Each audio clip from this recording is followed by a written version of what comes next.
여러분 안녕하세요. 백일 고전지의 융합 통찰력 향상을 위한 기본 과정에서 성서를 강의하게 된 유아교육과 교수 성영실입니다. 세계를 움직인 백일 고전 강의를 통해 여러분을 이렇게 만나게 되어 반갑습니다.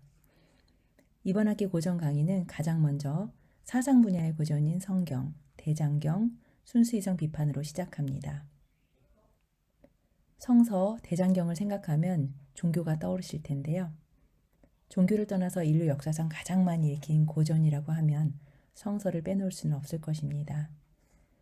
인류에게 커다란 영향을 미친 고전을 탐구하는 이번 강의를 통해서 여러분이 삶의 가치를 깨닫고 새로운 융합 통찰력과 철학으로 여러분만의 미래의 삶을 그려나갈 수 있는 시간이 되시기 바랍니다.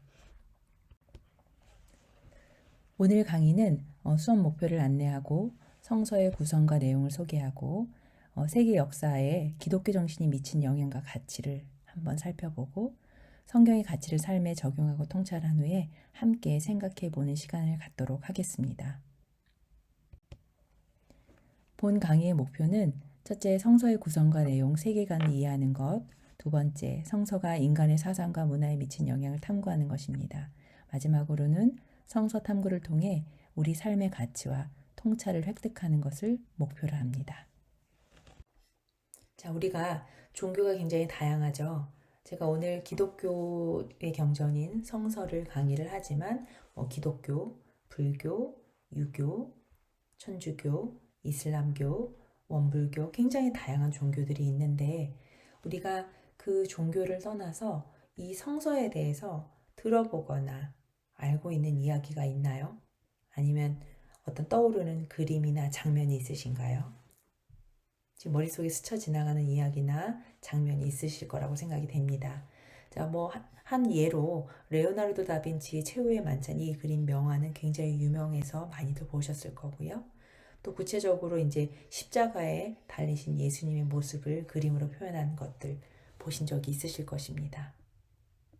그렇다면 이 그림은 어떨까요? 어린아이들을 사랑한 예수님의 이야기, 어린아이들이 내게로 오는 것을 막지 말라, 이런 이야기 많이 들어보셨을 것이고, 또 제자들의 발을 씻는 예수님의 모습을 나타내는 이 그림들이 있습니다. 자, 서로 알고 있는 이야기, 내용은 다를 수 있지만 어디에선가 들어보거나 알고 있는 이야기들이 여기에 나왔을 수도 있고 안 나왔을 수도 있겠죠. 그죠? 자, 우선 우리가 성서의 개념부터 살펴보려고 합니다. 자, 성서란 무엇일까요? 성서, 책이죠. 뭐냐면 성서란 종교의 교리를 기록한 책이고 하나님의 말씀이 기록된 거룩한 책이라는 의미가 있습니다. 그렇다면 여러분 성서와 성경 헷갈리시죠? 네. 자, 성서는 교리를 기록한 책의 의미가 있는 것이고 성경은 종교에서 신앙의 최고 법전이 되는 책입니다. 그리고 교리가 기록된 경전을 의미하는데요. 그래서 이 경전이라는 것은 그리스도교에서는 성경이라 불리고 불교에서는 대장경, 유교에서는 사서오경, 이슬람교에서는 코란으로 불립니다. 그런데 우리가 이번 강의에서 살펴볼 성경은 신약과 구약으로 구성된 많이 알고 있는 기독교의 경전인 성경을 의미합니다. 그럼 성경책은 뭘까요? 어떻게 보면 이 성서와 또 다르게 기독교에서 사용되는 중요한 텍스트다. 네, 이 우리가 텍스트로 이 내용을 이해하게 되는 거지요. 그렇다면 성서는 어떻게 구성되어 있을까요?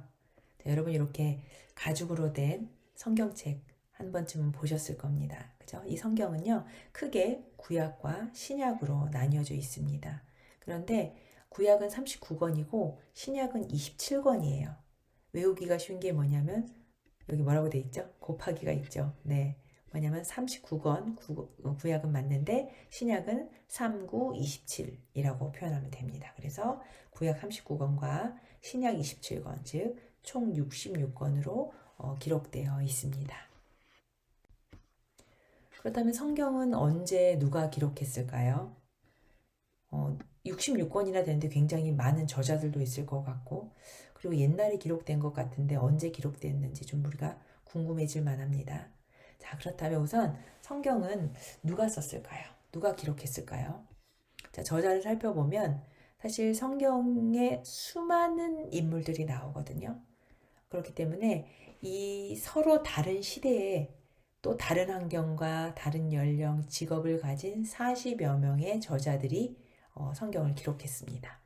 그런데 이 저자라고도 하지만 기자라고도 합니다. 왜냐하면 이 성경은 왕, 제사장, 학자, 시인, 선지자, 어부, 의사 등 다양한 신분과 직업의 저자들이 성령의 감동을 받아 대신 기록한 책이라는 의미가 있기 때문에 기자들이라고도 합니다.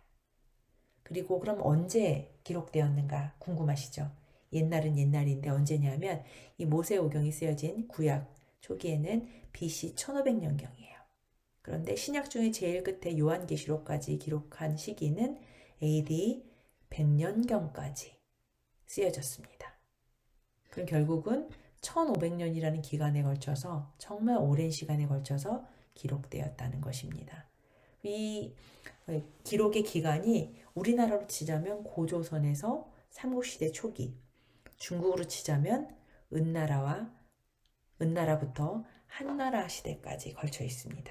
굉장히 길죠.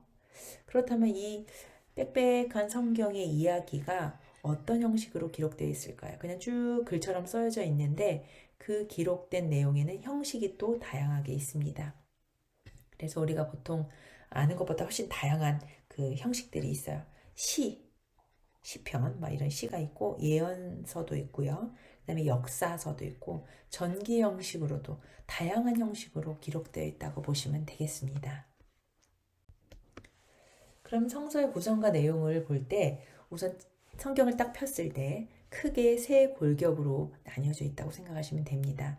우선 아까 말씀드린 것처럼 구약과 신약으로 이루어져 있는데요. 거기에서 역사서와 체험서와 예언서가 있어요.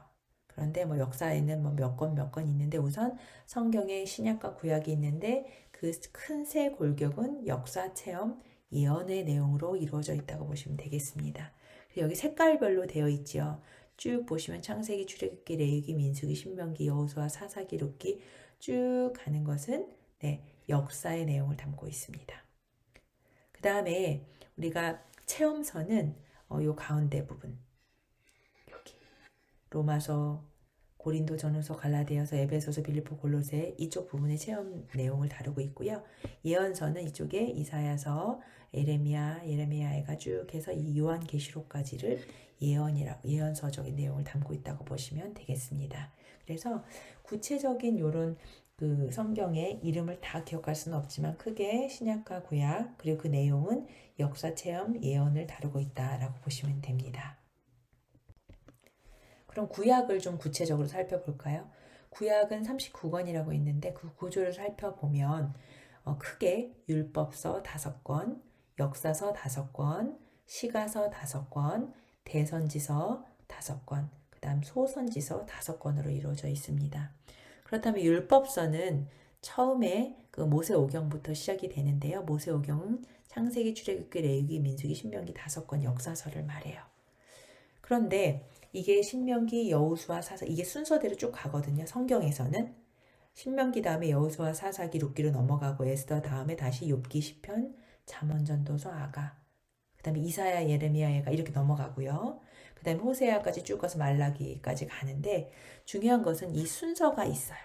순서가 있는데 이 성경의 순서와 역사적인 순서는 다르다라는 것을 기억해 주시면 좋겠습니다.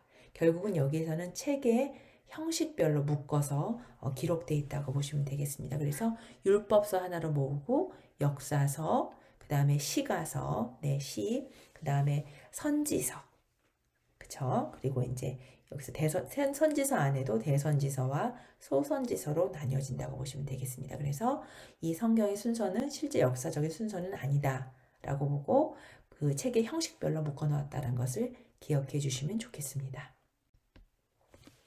신약 27권의 구조를 또 살펴보겠습니다. 신약도 마찬가지로 복음서, 역사서, 서신서, 예언서로 나뉘어져 있는데요. 우리가 보통 말하는 복음서 마태, 마가, 누가, 요한, 사도행전, 로마서 고린도전서 갈라디아서 이렇게 쭉 진행이 되는데, 그래서 끝까지 가서 요한계시록이 가장 끝에 기록되어 있는데요. 사실은 여기에서도 성경의 이 신약의 순서는 역사적인 순서와 구약과 동일하게 다르다. 책의 형식별로 묶여져 있다고 보시면 되겠습니다. 기록된 형식별로. 그래서 복음 내용, 역사 내용, 서신 내용, 예언서로 이렇게 이루어져 있다고 보시면 되겠습니다. 다음으로 성서의 내용으로 십계명을 살펴보도록 하겠습니다. 십계명은 제목에서도 알 수 있듯이 10개의 계명입니다. 그죠? 그런데 이 십계명은 BC 15세기경에 애굽, 현재 이집트죠. 이집트에서 노예살이를 하던 이스라엘 민족이 출애굽을 하는데, 그 애굽을 나간 지 3개월 후에 시내산에 도착했을 때 지도자였던 모세가 하나님께 받은 계명을 말합니다. 이 십계명은 크게 두 가지 카테고리로 나뉘어지는데요. 하나는 하나님과의 관계를 말하며 또 하나는 인간과의 관계를 말하고 있습니다. 하나님과의 관계에서는 나 외에 다른 신들을 섬기지 말고, 우상을 만들지 말고, 하나님의 이름을 망령되이 일컫지 말고, 안식일을 거룩히 지켜라 라고 말하고 있고요. 인간과의 관계에서는 우리가 일상생활 안에서 지금의 법으로 규정되어 있는 것 같은 내용들이 나옵니다. 인성적인 것도 나오고요. 내 부모를 공경하라, 살인하지 말라, 간음하지 말라, 도적질하지 말라, 거짓 증거하지 말라, 내 이웃의 소유를 탐내지 말라라고 말하고 있습니다. 즉 하나님과의 관계 안에서 우리 인간이 지켜나가야 될 인간 삶의 기본 법칙이라고 보시면 되겠습니다. 그런데 이 십계명을 잘 살펴보면 사랑과의 관련성을 우리가 찾아볼 수가 있습니다. 왜냐하면 이 십계명을 예수님은 하나님 사랑과 이웃 사랑으로 요약해서 설명하고 있어요. 아까 10개 중에 하나님과의 관계, 인간과의 관계였죠. 그죠? 그리고 사도 바울은 로마서 12장 10절에서 사랑은 율법의 완성이니라 하면서 이 십계명과 사랑의 관련성을 이제 생각할 수밖에 없는 이유는 사도 바울은 이 십계명을 사랑이라는 한 단어로 정리를 했습니다. 그래서 첫째, 내 마음을 다하고 목숨을 다하고 뜻을 다하여 주 너의 하나님을 사랑하라고 하나님 사랑을 이야기했고, 오른쪽에 이웃을 내 몸과 같이 사랑하라는 것으로 이웃 사랑을 또 제시하고 있다는 것입니다. 그래서 성서에서 말하는 그 진리 가치가 이렇게 십계명이라는 중요한 계명과 사랑과의 관련성을 우리가 살펴볼 수가 있는데요. 자, 그렇다면 성경적인 사랑의 특징과 가치는 무엇일까요? 여러분들 성경에서 말하는 사랑에 대해서 들어보셨을까요? 자, 우선 예수님이 전 삶을 통해 보여주신 예수의 모범을 통해서 사랑을 이렇게 살펴보면 자기를 내어주는 헌신적인 사랑을 제시하고 있습니다. 그리고 사랑이라는 것은 실천하는 것이다. 즉, 나 자신을 위한 이기적인 사랑이 아니라 다른 사람 타인을 위한 봉사와 자비로서 사랑을 실천하는, 그것이 성경적인 사랑의 특징과 가치라고 살펴볼 수가 있겠습니다. 그래서 굉장히 유명한 고린도전서 13장이죠. 그런데 이제 사랑은 오래 참고 이 구절 이전에 사실은 우리가 어떤 사람이 어떤 천사의 말을 할지라도 사랑이 없으면 우리는 그냥 꽹과리가 될 뿐이다. 그리고 사랑이 없으면 아무것도 아니고, 또 사랑이 없으면 아무 유익이 없다 라고 해서 사랑이 얼마나 필요하고 중요한 가치인지를 고린도전서 13장 1절에서 3절에서 제시하고 있습니다. 그렇다면 성경적인 사랑이란 무엇일까요, 여러분? 우리는 사랑을 되게 좋아하고 사랑을 받고 싶어하고 사랑을 하고 싶어하죠. 어쩌면 그 본능인지 모르겠어요. 사랑받을 때 가장 행복한 것처럼. 그렇다면 성경적인 사랑이란 무엇일까요? 여러분, 사랑을 하는데 잘 안 된 적이 있으세요? 근데 저는 사실 이 성경적인 사랑은 이 고린도전서 13장의 4절에서 7절이 가장 사랑이란 이런 것이다 라고 의미하는 것 같습니다.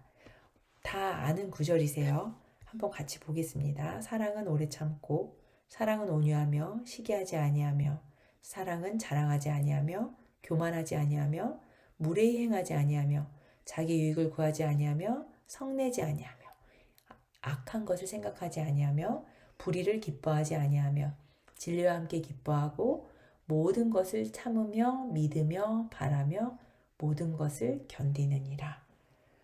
사실 이렇게 성경적인 사랑을 읽고 나니까 너무 어려울 것 같은 생각이 사실 들어요. 그러니까 우리가 인내하고 온유하고 성내지 아니하고 모든 것을 믿고 참고 견디는 인내하는 사랑이 맞는 사랑인 건 아는데 우리가 실제로 살아가면서 이런 사랑을 실천하는 건 쉽지 않습니다. 그러나 이 고린도전서 13장에서 말하는 사랑은 사랑의 방법을 굉장히 구체적으로 제시하고 있고 바람직한 사랑이란 이뤄야 한다고 방향을 제시하고 있다고 보시면 되겠습니다. 그래서 우리가 사랑하는 사람에게 이러한 인내심 있는 오래 참고 온유하는 사랑을 할 수는 있는데 때로는 우리가 사랑이 힘든 그런 사람도 우리가 때로는 수용하고 받아들이고 참고 견디면서 이러한 인류애적인 사랑을 실천하는 것이 필요할 그런 순간에 이런 고린도전서 13장의 사랑을 우리가 다시 한번 되새긴다면 조금 우리가 마음이 넓어지고 수용적인 한 인간으로서 살아갈 수 있지 않을까라는 생각이 듭니다. 여러분 어떻게 사랑해 보실까요? 네, 사랑의 종류는 사실 너무나 많죠. 그죠? 뭐 이성 간의 사랑, 남녀 간의 사랑, 그 다음에 부모님과 형제 자매의 사랑, 그 다음에 친구와의 사랑, 그저 우정도 있고, 그 다음에 또 어떤 거 있을까요? 말 그대로 인류애적인 사랑도 있죠. 무조건적인 사랑. 사랑의 종류를 꼭 구분할 수는 없지만, 사랑하면 우리가 어떤 마음이 긍정적이고 굉장히 따뜻해지는 그런 것들을 느끼죠. 그래서 우리가 고린도전서에서 말한 이런 사랑을 조금 실천하면서 살아갈 수 있다면 우리 삶이 좀 더 행복하고 풍요로워지지 않을까. 물론 무조건 참고 견디는 그 이유는 뭘까요? 사랑하기 때문인 거죠. 그래서 우리가 이 성경적인 사랑을 자꾸 되새기다 보면 우리 마음이 온유해지고 인내심이 많아지고 성내지 아니하게 될 것 같은 그런 느낌이 저도 듭니다. 다음으로는 세계 역사에 기독교 정신이 미친 영향과 가치를 살펴보겠습니다. 우선 성경의 특징을 먼저 살펴볼까요? 복잡한 특징이 아니고 그냥 일반적인 특징 하나. 인류 역사상 가장 큰 영향력을 미친 책 중에 하나이다. 여러 고전들이 있지만 이 성서도 굉장히 큰 인간에게 영향을 미친 고전 중에 하나다라고 평가되고 있고요. 지금 현재까지 약 60억 권 이상이 판매된 전 세계 베스트셀러 1위라고 해요. 그런데 이게 객관적으로 나타난 집계된 권수지만 사실 집계되지 않은 성경을 읽은 사람들은 훨씬 더 많다는 거죠.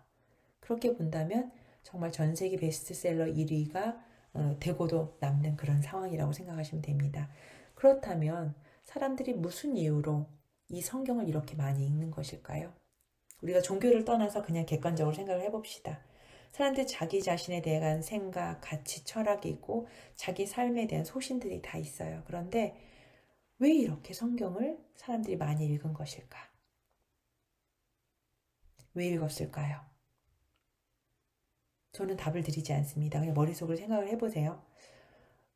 이 수많은 사람들이 왜 성경을 고전으로서 읽었을까? 한번 생각해 보세요. 생각해보고 넘어가 보겠습니다. 자, 왜 그렇게 많은 사람들이 읽었는지 우리가 단정 지을 수는 없어요. 그렇지만 우선 이 성서가 우리 인간의 문학적인 그 측면과 역사적인 측면에 어떤 영향을 미쳤는지 생각해 보면 그 이유를 좀 더 우리가 찾아볼 수 있을 것 같습니다. 이 성경의 문학적인 영향과 역사적인 중요성은 사실 매우 광범위하다고 볼 수가 있습니다. 어느 한 영역에만 영향을 미친 것은 아니기 때문에 그렇기 때문에 우리 세계의 역사와 문화에 미친 영향 또한 매우 크다고 볼 수가 있습니다. 수많은 분야가 있지만 그 중에 좀 대표적으로 우선 종교적인 기반과 신앙 측면에서 한번 살펴볼까요? 우선 이제 기독교에서 사용되는 경전이 이제 성서인데 사실은 이 성경은 기독교뿐만 아니라 유대교, 이슬람교 등 세계적인 종교의 중요한 경전으로 사용이 됩니다. 이런 영향력이 있고요. 그 다음에 윤리적이고 도덕적인 영향을 살펴보면 우리가 이제 인간 삶에서 도덕이 굉장히 중요한데 이 도덕의 기준과 윤리 이런 것들이 좀 더 다양한 도덕적 원리, 그 다음에 윤리적인 원칙을 만들어질 수 있도록 영향을 미쳤고요. 그 다음에 세계의 법률과 도덕 체계에도 영향을 미치고 사회적인 규범과 가치관에도 영향을 미쳤습니다.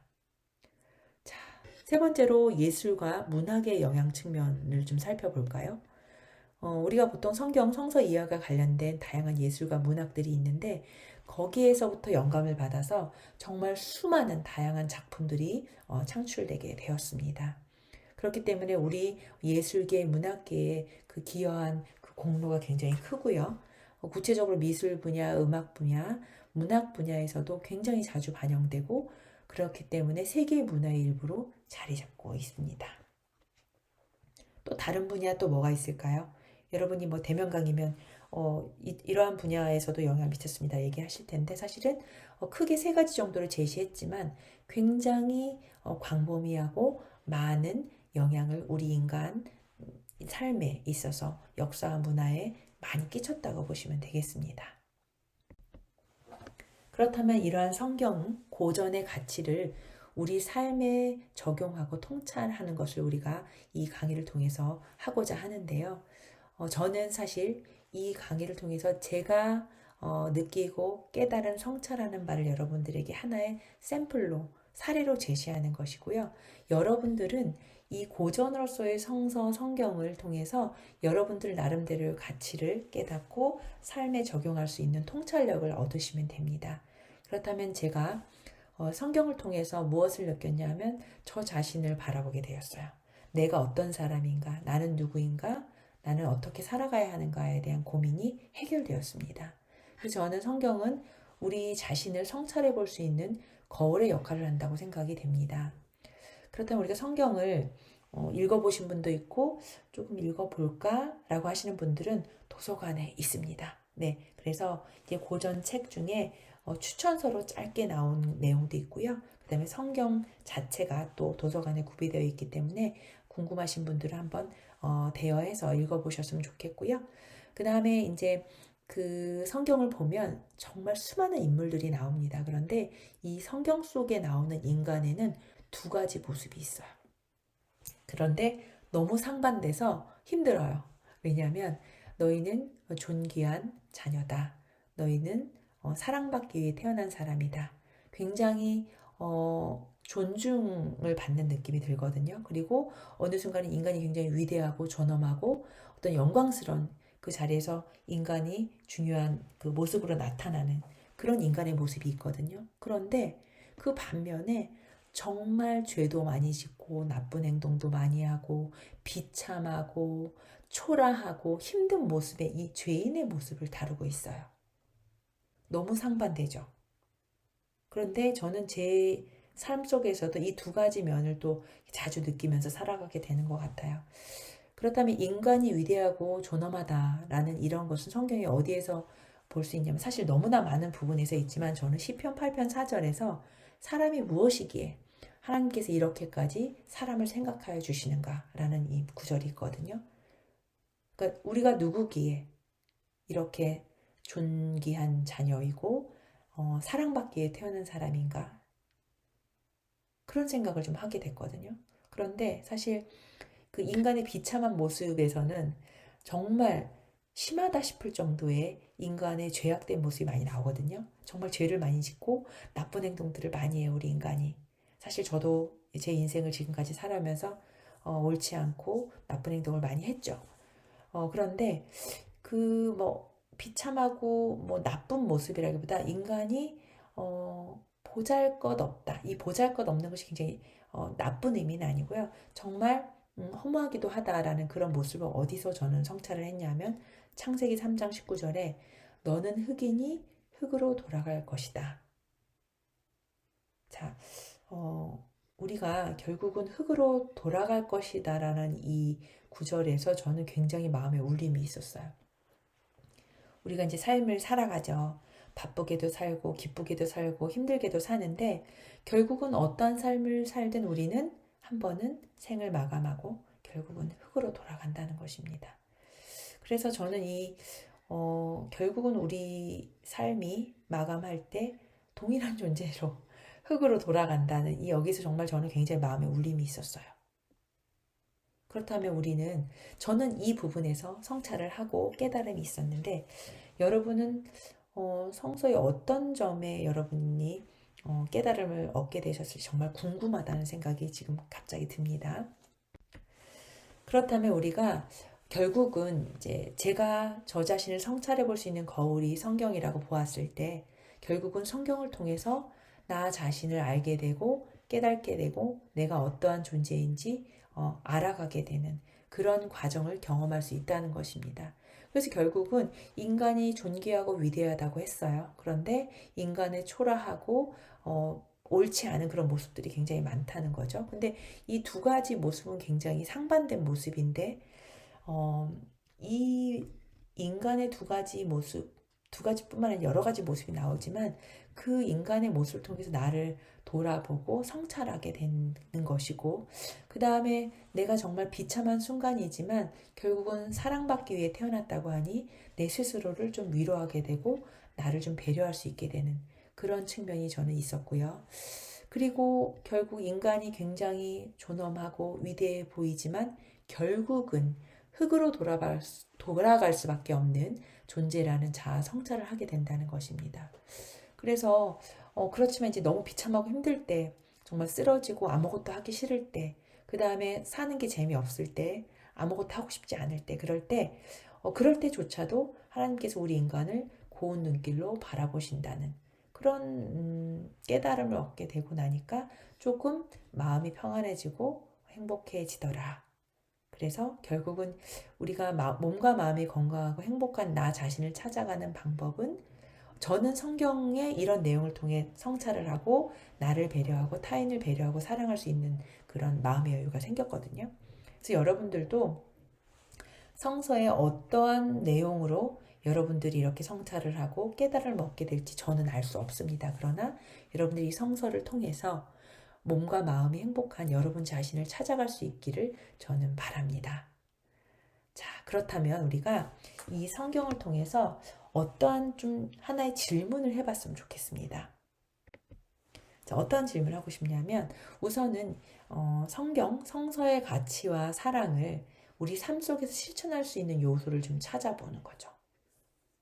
저는 인간이 결국은 흙으로 돌아가는, 그러면서 자기의 삶에 대한 성찰을 하게 되는, 아니면 고린도전서의 그 인류애적인 구체적인 사랑의 방법을 통해 내가 사랑하는 삶을 살 수 있는 이런 것들을 제시했는데, 여러분이 찾은 삶의 지혜는 무엇인가요?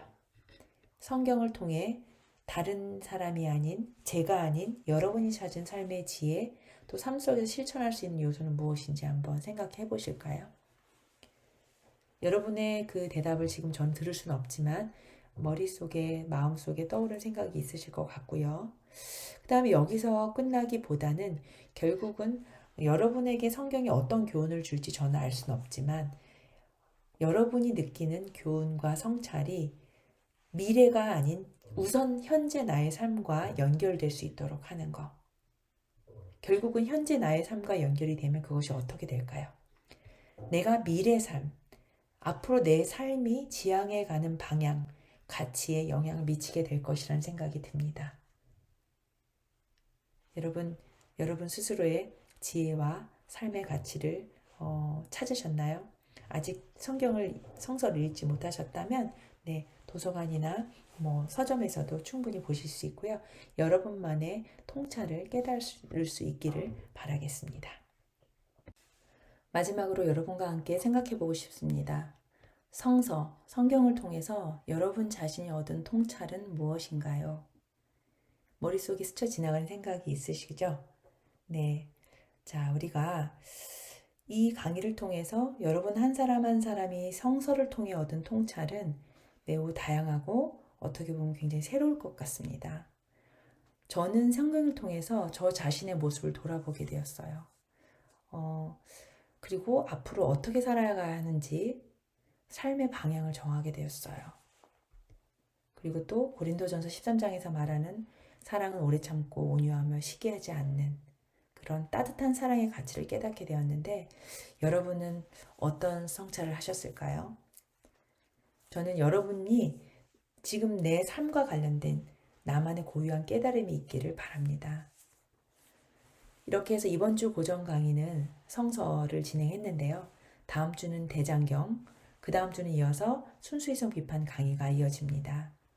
다음 주 대장경 고정 강의를 통해서 또 다른 여러분만의 삶에 의미 있는 깨달음이 있기를 바라고요. 또 새로운 융합 통찰력을 얻게 되시기를 바랍니다.